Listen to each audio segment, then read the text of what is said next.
ladies and gentlemen, and welcome back to Tech Showdown. My name is Kevin, this is my co-host Teddy, and today I thought I'd do a GTX1060 showdown between two very popular models of GTX1060. So, we have the MSI Gaming X GTX1060, and that will be going up against the Gigabyte G1 Gaming GTX 1060.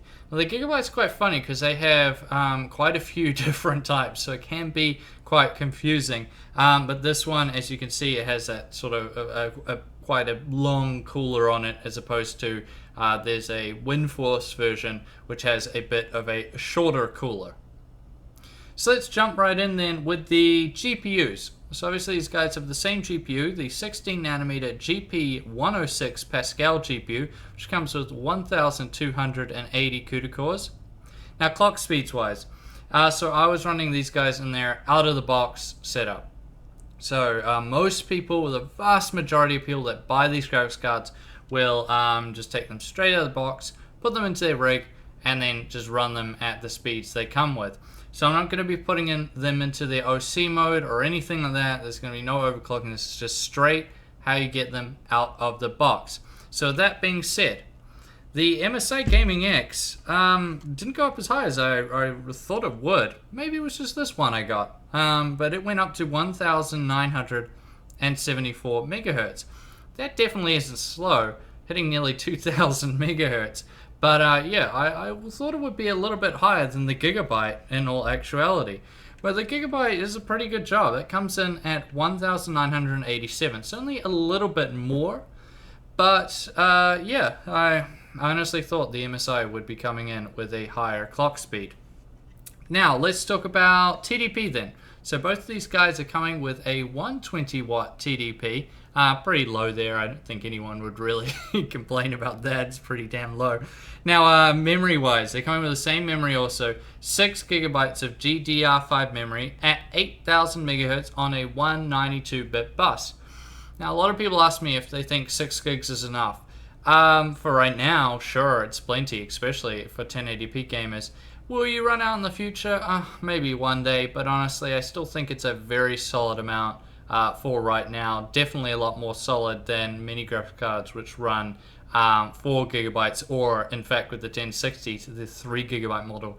That just seems not quite enough to me anyways, especially going forward, even if you're only gaming at 1080p.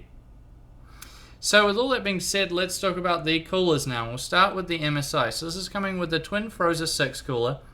As you can see, size-wise, there's a big discrepancy between them.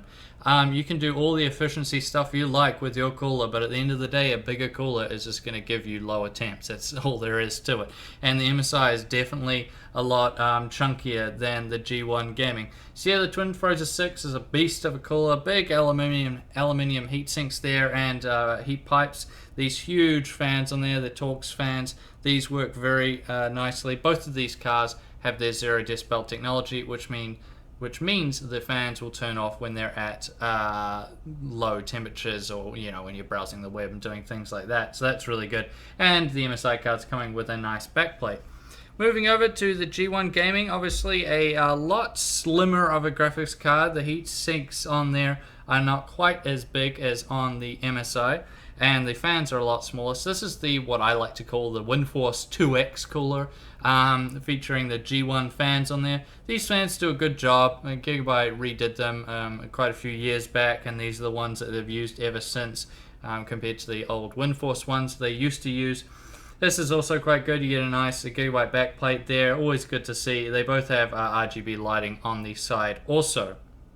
So with all that being said, let's jump into the benchmarks and see how these two graphics cards perform. So obviously they're going to be very, very similar, so I didn't run through a huge amount of benchmarks. So basically look at them as what these cards can do in these different games.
there that the G1 Gaming does win.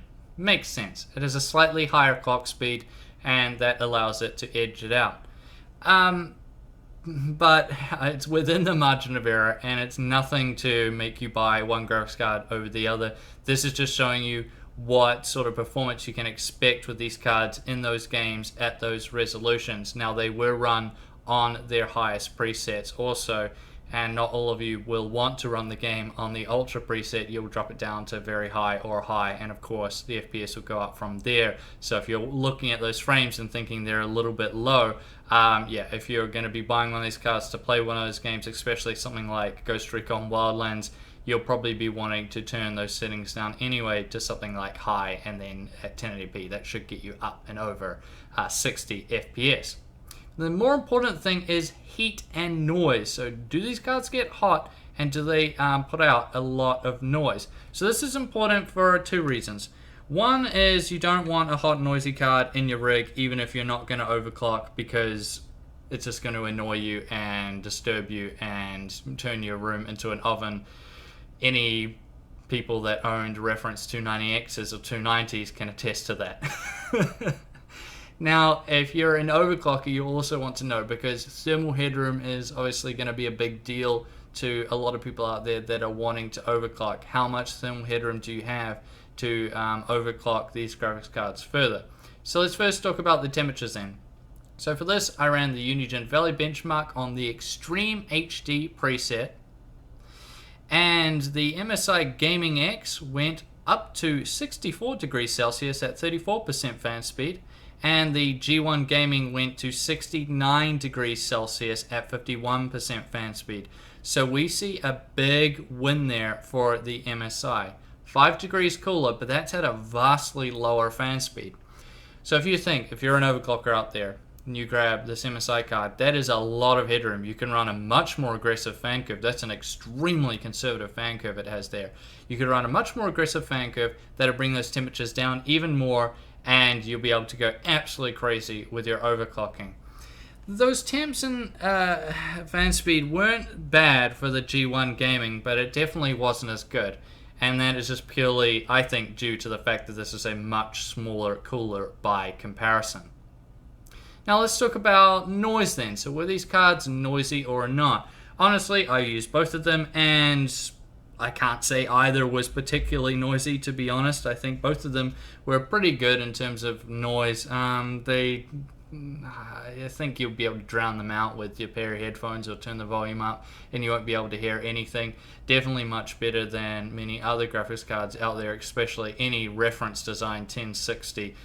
It'll be a million times better than that. But of course, I'll let you guys judge for yourself. So this was also done during the Untitled Valley benchmark. I shot this at the very same time in that benchmark to give you an idea of the noise. We'll do the Gaming X first, and then we'll do the G1 Gaming.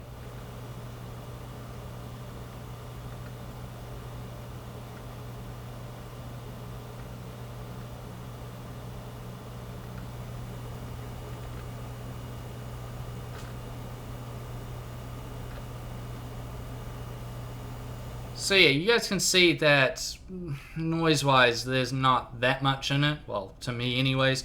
But you still have to give it as a win to the MSI. Obviously, lower fan speed is going to be better, less fan noise, and that's always a good thing. But yeah, honestly, I'd say if you buy either of these graphics cards, you're going to be happy with the stock levels of noise. It's not very high, guys, and you're not really going to have an issue with it at all.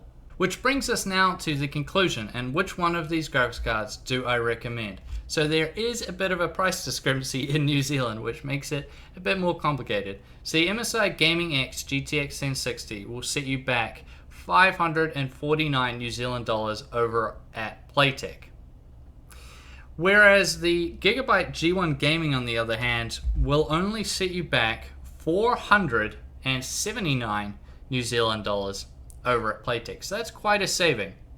So for the people in New Zealand who will be purchasing these cards, hopefully from Playtech, yeah, I would say if you're a non-overclocker, you're just going to whack these cards straight in your rig, you don't care about overclocking at all, I would say get the G1 Gaming for sure. Now, if you are someone who is wanting to overclock, then yeah, you could probably trend towards this MSI Gaming X because you'll have that thermal headroom. It is overall probably the better card, but at that higher price point, it's going to be a little bit harder to justify. But yeah, if you're someone that's just going to be wanting to overclock like crazy, then yeah, I would trend towards the Gaming X. Now, it may be different in your country. If where you live, both of these cards are the exact same price, then buy the Gaming X. However, if there is a price discrepancy, then like there is here in New Zealand, then you're going to have to really think about it and wonder if the MSI is going to be better suited for you. If you're a non-overclocker, then I can probably say with confidence that you will be just fine with the Gigabyte G1 Gaming here. It's a very, very solid graphics card and it should do just fine. However, if you are an overclocker, then yeah, maybe you can justify it, but you just have to base it on, is it worth it to you? I mean, you obviously can still overclock that G1 Gaming GTX1060. It just will get hotter and it will be a bit noisier than this MSI card. So that's just what you basically have to figure out for yourself. Now, I thank you all for watching this video. Please subscribe to Tech Showdown if you haven't already and like the video. And as always, I'll see you guys next time.